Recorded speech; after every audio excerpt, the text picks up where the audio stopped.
Izin memulai Bapak dan Ibu, bismillahirrahmanirrahim. Gemblong nama lain jadah. Belum kompak nih. Gemblong nama lain jadah. Ibu kota Jayapura adanya di Sentani.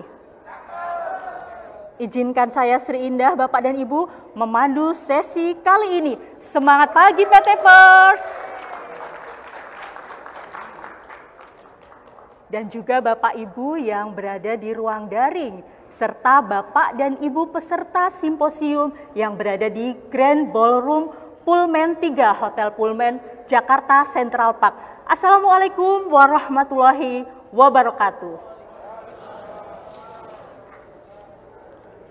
Ya, Bapak dan Ibu, alhamdulillah ya kita masih bisa berjumpa kembali di dalam forum yang luar biasa ini. Sekali lagi masih berada di ruang Simposium Regional PTP tahun 2022.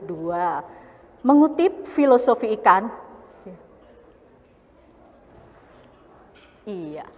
saya ingin mengecek dulu apakah beliau narasumber sudah hadir di ruang daring. Bapak dan Ibu, mari kita lihat bersama. Iya. Pak Taufik bisa mendengar suara saya dengan jelas. Selamat sore Bapak Taufik. Halo Bapak Taufik. Halo, ya selamat sore semuanya. Baik, iya terima kasih. Mohon izin sejenak saya ingin menyampaikan profil Bapak. Mengutip filosofi ikan, ikan akan terus berenang maju, tak pernah sekalipun mundur. Transformasi berarti berubah, terus bergerak ke depan, yang masih berdiam akan tenggelam perlahan. Analog ketika kita berbicara tentang pengembangan kompetensi ASN. Bagaimana kita berbenah mengembangkan kompetensi diri, seperti apa kebijakannya. Nah, itulah Bapak dan Ibu hadirin yang berbahagia dan juga Bapak Taufik narasumber kita. Topik kita kali ini tentang transformasi pengembangan kompetensi ASN. Bapak dan Ibu sudah hadir di tengah-tengah kita, narasumber kita. Tetapi sebelumnya saya ingin menyampaikan nanti setelah selesai paparan narasumber kita, Bapak dan Ibu bisa berdiskusi dengan beliau, sampaikan pertanyaan melalui tautan slido.com. Ketik kode 7796257. Ya, 7796257 hanya di slido.com. Sampaikan pertanyaan dengan format luring garis miring daring, garis bawah nama, garis bawah instansi, garis bawah pertanyaan. Baik, tanpa menunggu lama Bapak dan Ibu sudah hadir di tengah-tengah kita Bapak Dr. M. Taufik DEA. Apa kabar Bapak? Alhamdulillah baik Mbak, terima kasih. Alhamdulillahirabbil alamin. Senang sekali ada juga mendampingi Bapak Fani Heru Wismono, SEMAMAP. Selamat sore Bapak. Ya. Beliau, Bapak dan Ibu hadirin yang berbahagia, Bapak Dr. M. Taufik DEA ini, beliau adalah Deputi Bidang Kebijakan Pengembangan Kompetensi Aparatur Sipil Negara. Beliau adalah alumni doktor dari L'Université Bordeaux, Quatre-France, Perancis. Betul Bapak? Mohon aplaus yang meriah kepada Bapak Taufik. Baik Bapak. Waktu untuk Bapak paparan 30 menit, setelah itu kita akan berdiskusi dan bertanya jawab. Tunggu dulu, kita tadi sudah melempar ke peserta Bapak tanggapan atas pertanyaan melalui menti.com. Nah, ini sudah tampil di layar. Dalam konteks transformasi digital, menurut PT Pers dalam pengembangan karir ASN diperlukan model pembelajaran seperti apa?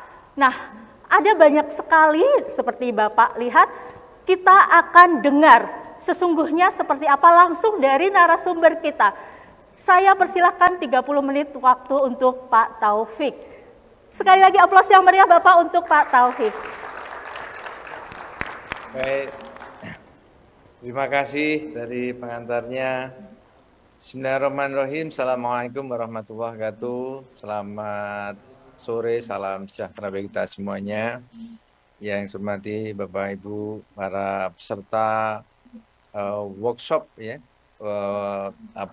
yang hadir pada sore hari ini. Pertama-tama kita panjatkan puji syukur pada Allah Subhanahu wa Ta'ala, Tuhan Yang Maha Esa, kita bisa bersilaturahmi semua dalam keadaan sehat dan semoga selalu dalam bimbingan semuanya, dalam bimbingan Allah Subhanahu wa Ta'ala, Tuhan Yang Maha Esa.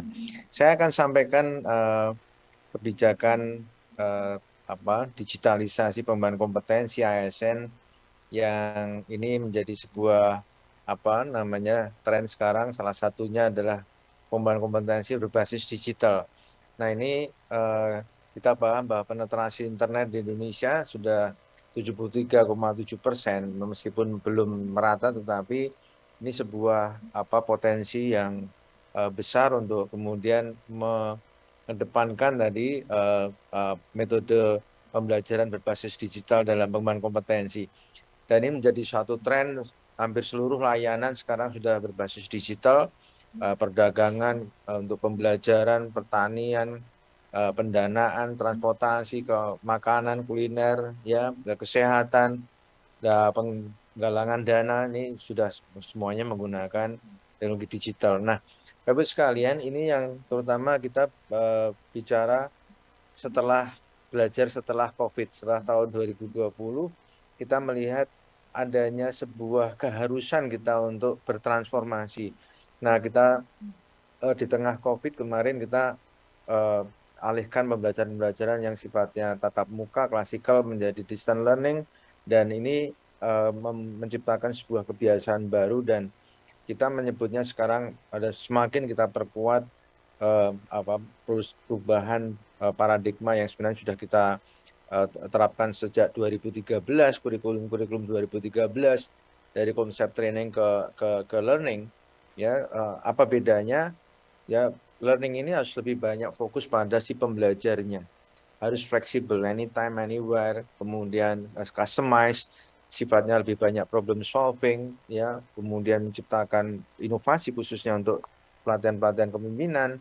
Dan ini dengan setelah pandemi, desain pembelajaran seperti ini terus kita perkuat. Nah, apa saja yang menjadi kerangka kebijakan ini? Kita tuangkan dalam 4 kerangka. Ya, pertama adalah mulai dari program desain itu sendiri, kita rubah bagaimana lebih adaptif terkait dengan tadi pemanfaatan teknologi digital, kemudian penyesuaian dari para trainersnya, kemudian yang keempat adalah penguatan di aspek teknologinya, serta berikutnya di kerangka akreditasinya untuk mendorong lembaga-lembaga pelatihan semakin bertransformasi. Ini kita terbitkan sejak tahun 2020 model kerangka akreditasi yang baru, sehingga ini menjadi sumber motivasi untuk berubah bagi lembaga-lembaga pelatihan.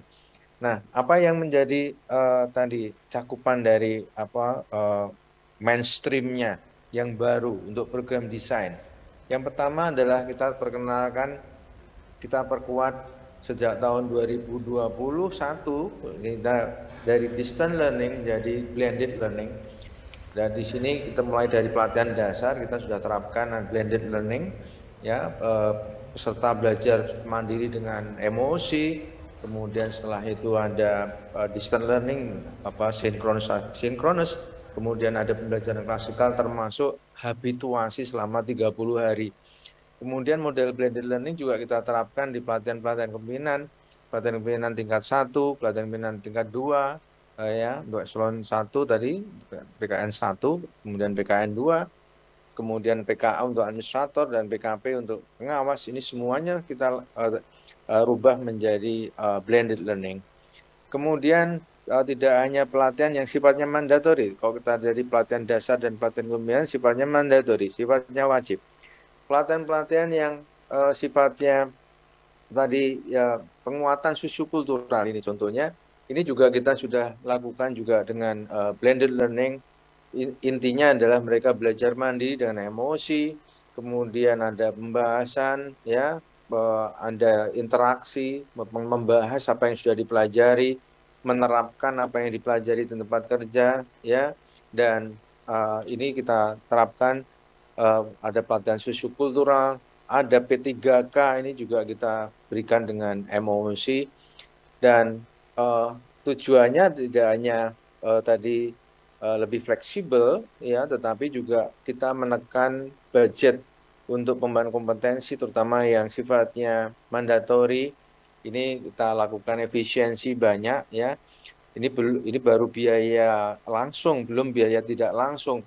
Ini hari ini kami raker di Banyuwangi, kami paparkan efisiensi dari pelatihan dasar ini sudah sekitar hampir 800 miliar, ya, karena menggunakan tadi blended learning, paperless sifatnya, sehingga ini menciptakan efisiensi secara tidak langsung. Kok secara langsung adalah penurunan biaya, dan secara bertahap dengan teknologi digital kita nolkan, 0 rupiah, ya, sosiokultural, orientasi P3K, MOT, TOT, dan sebagainya, ini sudah kita nolkan rupiah. Nah, Bapak sekalian, kemudian apa yang tadi yang sudah kita lakukan? Tadi yang sudah kita lakukan. Nah, ini yang sedang kita persiapkan sekarang. Model pembelajaran digital ini akan menjadi juga salah satu backbone-nya, ya, kebijakan baru yang namanya corporate university. Mungkin meskipun beberapa instansi sudah menerapkan, tetapi pedoman teknisnya ini akan baru kita terbitkan tahun ini. Apa corporate university? Sesuai dengan peraturan pemerintah 17 tahun 2020 disebut sebagai pembelajaran yang terintegrasi dari klasikal dan non-klasikal, tetapi dia menjabarkan strategi organisasi dan melibatkan seluruh unsur baik pimpinan maupun pegawai dalam proses pembelajaran. Nah, pembelajarannya seperti ini, kombinasi offline dan online, ya, mulai dari online belajar mandiri, yang kemudian belajar online secara interaktif, ada termasuk virtual class, kemudian offline-nya, ya, dengan melakukan tatap muka, dan yang nomor 4 ini yang paling banyak dilakukan, yaitu porsi pembelajaran di tempat kerja, coaching, mentoring, job assignment, magang, on the job training, dan seterusnya. Ini akan menjadi banyak porsinya, karena kendala sekarang dalam pengembangan kompetensi adalah sebagian besar instansi pemerintah masih mengartikannya sebagai sebuah kegiatan diklat. Diklat ini mahal karena tatap muka, ya, standar biayanya ini untuk 20 jam pelajaran saja kira-kira 2 hari 2 juta per orang, ya. Ini kalau seluruh pegawai, seluruh ASN, ya, PNS punya hak minimal 20 jam pelajaran, ini sangat mahal. Kami pernah ngitung, paling tidak pemerintah akan mengeluarkan biaya sekitar 43 triliun dalam 1 tahun di luar guru dan tenaga medis. Ya, ini sangat besar sekali jumlahnya. Nah, Bapak Ibu sekalian, kombinasi ini tadi yang sering kita mendengarnya 10, 20, 70%. Ini yang kita terapkan di dalam model pembelajaran corporate university. Formal learning dilakukan 10%, termasuk tadi pembelajaran tadi yang sifatnya bisa menggunakan online, social learning, ada coaching, mentoring, dan experiential learning 70%. Nah, kemudian yang ini juga kita kembangkan tahun depan, trennya adalah kita akan perkuat learning marketplace, ya, seperti yang kemarin ada ruang guru, kita LAN mengembangkan ASN unggul, tapi beberapa instansi juga mulai mengembangkan learning marketplace, ya.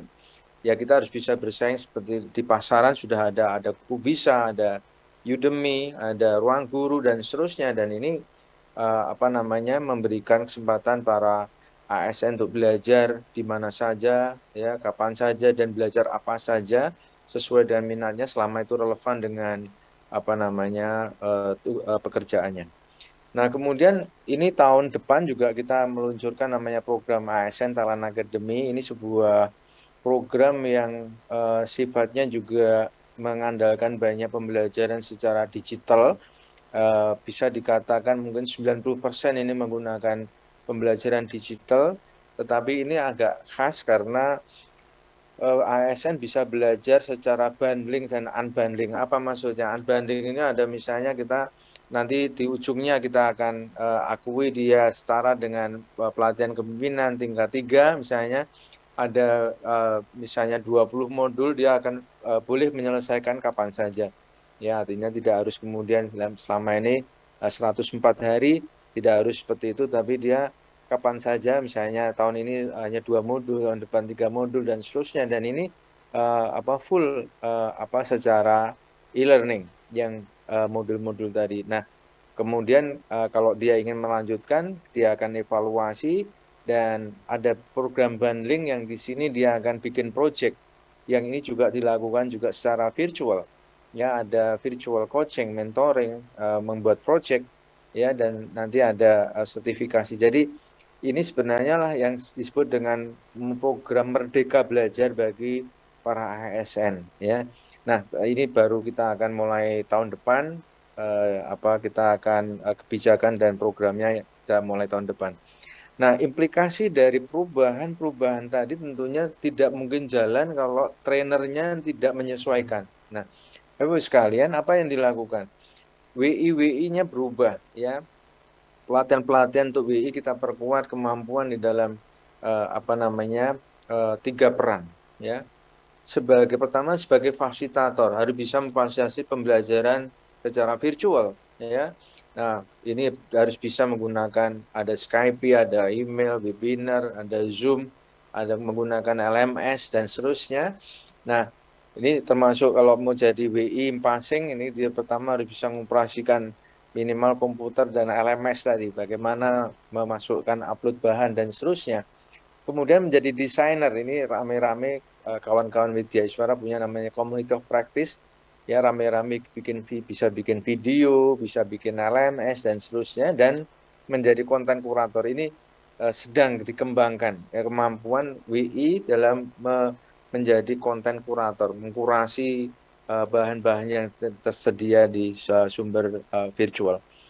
Nah, ini juga desain pembelajarannya kita rombak, ya, tetapi di setiap tingkatan ini semua kita perkuat literasi digitalnya. Jadi kurang lebih seperti ini skenario pembelajarannya. Kalau kita lihat ada agenda 1, 2, 3, 4 ini aktualisasi tadi. Ini juga dilakukan secara online, tetapi agenda 2 fokus, ya, pada setiap tingkatan literasi digital, pembelajaran, ya, mungkin lebih akrabnya pembelajaran berbasis elektronik, mulai dari bikin video, bikin LMS dan seterusnya. Jadi ini kita ajarkan kepada semua Widyaswara. Meskipun yang baru sekarang terimplementasikan baru pelatihan kita sebut dengan penguatan, yaitu untuk Widyaswara yang dari pengangkatan pertama dan impasing.